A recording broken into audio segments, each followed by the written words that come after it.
Dear Contrapoints, a kind message from a queer elder.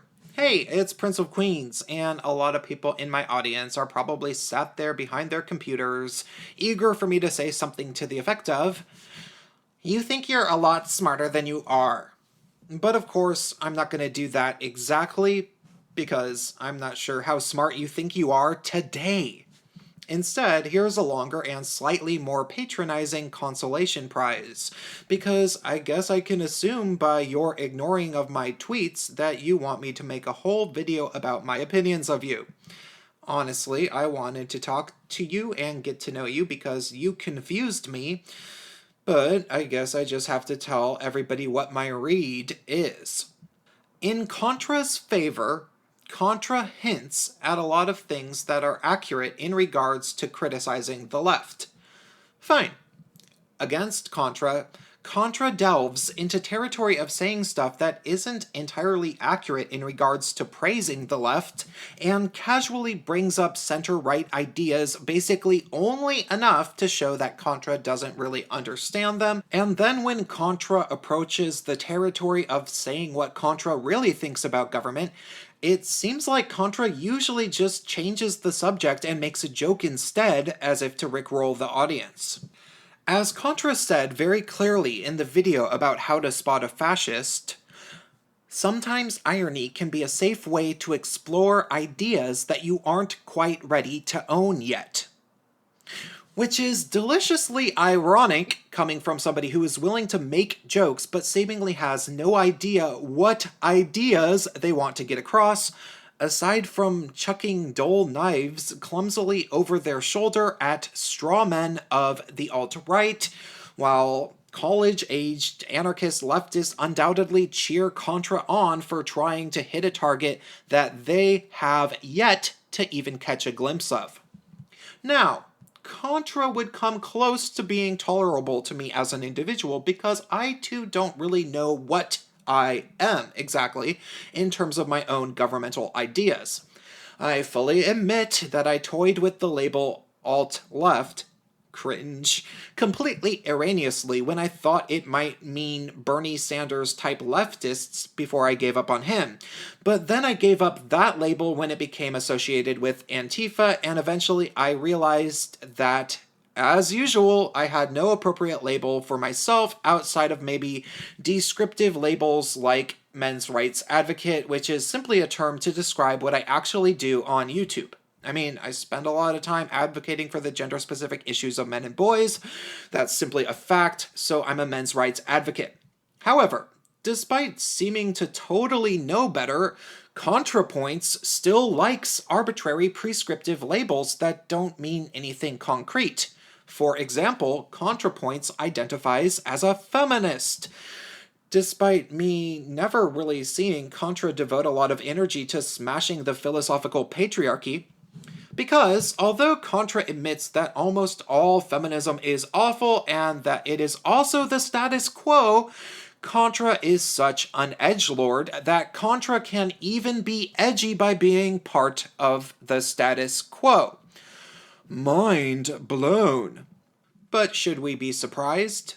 This is the same person who speaks with such superfluous embellishments in their scripts, though sounding radically different in streams, who then goes on to hypocritically mock Christopher Hitchens for having a pompous oratory style, as if anybody who doesn't also have a pompous oratory style would ever utter the phrase pompous oratory style. Now again, this wouldn't bother me because I'm a pen of many fonts myself, as anybody familiar with my channel has probably noticed. But I don't like to think that I call people out for the exact same crime I am committing within the exact same sentence that I'm calling them out with. And if I were to do that, please alert me to how completely tedious I am being. But I guess the bigger thing is this. I have forced myself through at least 9 or 10 of your videos, Contra, and I never feel as if I have the foggiest idea about how you really feel about basically anything, aside from the fact that you seem dead set on defending the left and at least sounding really smart, which is undoubtedly why so many people are suspicious of you and so many others want to adore you. And oh, I guess that you hate fascists and the alt-right. Want a cookie? Now, it's not that you aren't intelligent and somewhat interesting, because there's definitely a lot going on in your mind, but I get the feeling that the people who watch your channel with glowing admiration are not following you completely anyway.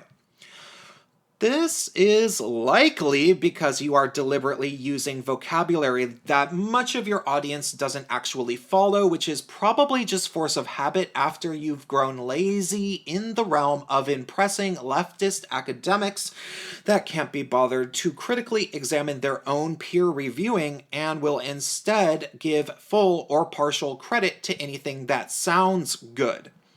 It's altogether too easy for you to keep doing this on YouTube, of course.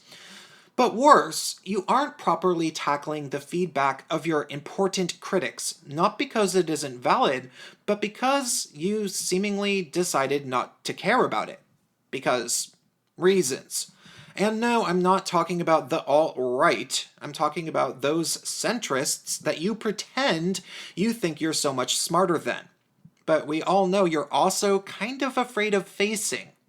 So where does this leave your content in my eyes?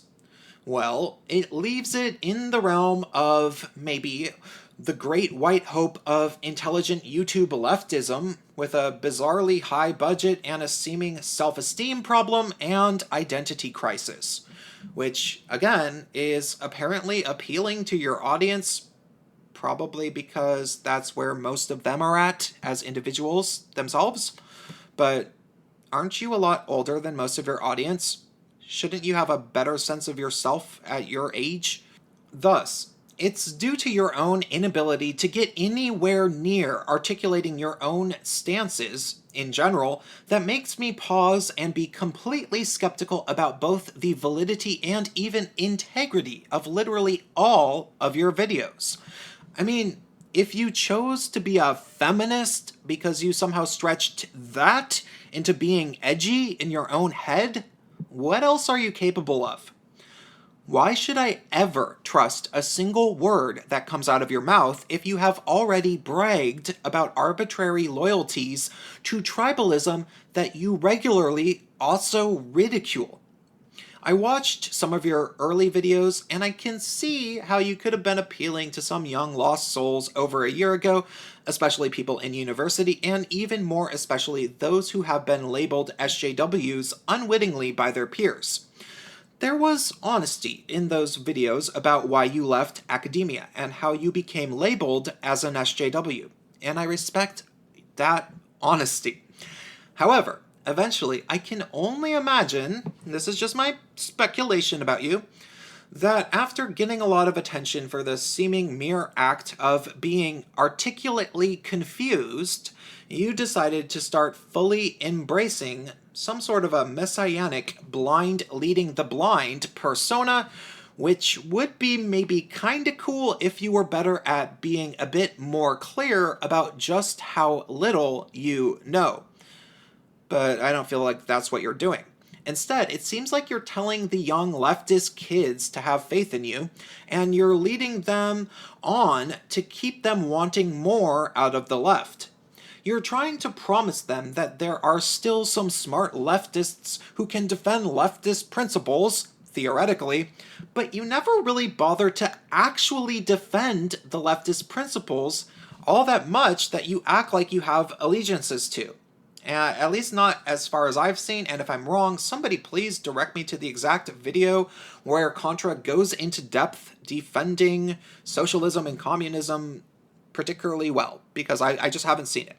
However, you do go on to make completely vapid criticisms about alleged fascists and the alt-right, which looks basically like a photocopy of alt-right stereotypes, And then you add a dash of unfalsifiable Kafka trapping designed to make anybody the left might point their fingers at look evil, fascist monster to whoever accused them of it.